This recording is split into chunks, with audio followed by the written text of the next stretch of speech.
Hey, just wanted to share this piece that I've been getting all of this hardware off of. There's a pile and there's more. So I had to remove all of this trim right here. Seriously, this thing was all trim as well. All of the ornate ormolu and you know, this stuff right here was on the curves, and it was such a pain to try to pry off because they have these long nails that are in them to hold them into place. But I'm finally almost finished. It's taken me like 3 days to get all of it off. Just wanted to share though that it's very, very important to take off the hardware, even if it's going to be time consuming, because otherwise, if you're painting, the paint's not going to get all over and it's going to clump up and it's going to gather on the brass, you know, or the hardware that you have.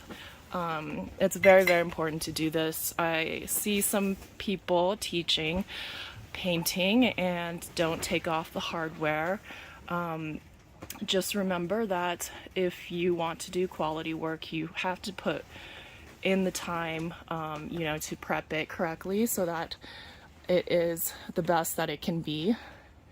But yeah, I just wanted to share my efforts on this one. See, I'm prying it off.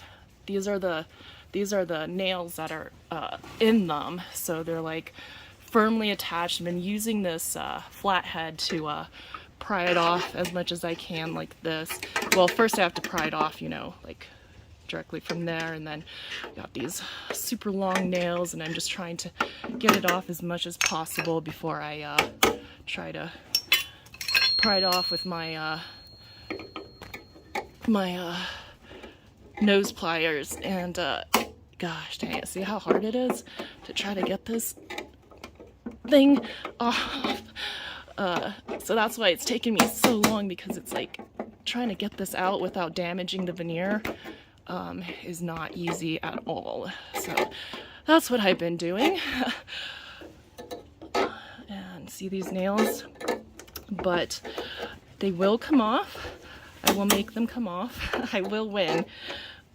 But yeah, this is why it's taking so long with these pins and stuff. And I'm trying not to gouge into the veneer on this side, because that would be really, really bad. Try not to damage it as much as I can, which is like the harder part right here. So I'm just trying to pull it out. Yeah, it's a pain in the arse. Okay, so yeah, just trying to get these out of here. See how long it is? It's about a good 2-3 inches right here. So yeah. All right, I better get back to work and get the remaining parts off before I can prep this piece and prime it completely. Painting it because there are some gouges in the veneer. You can see it's definitely not in perfect condition by any means right here. So I'm gonna have to do wood filler, and I'm gonna paint it anyways because I think it will be so much prettier once I'm done with it, hopefully.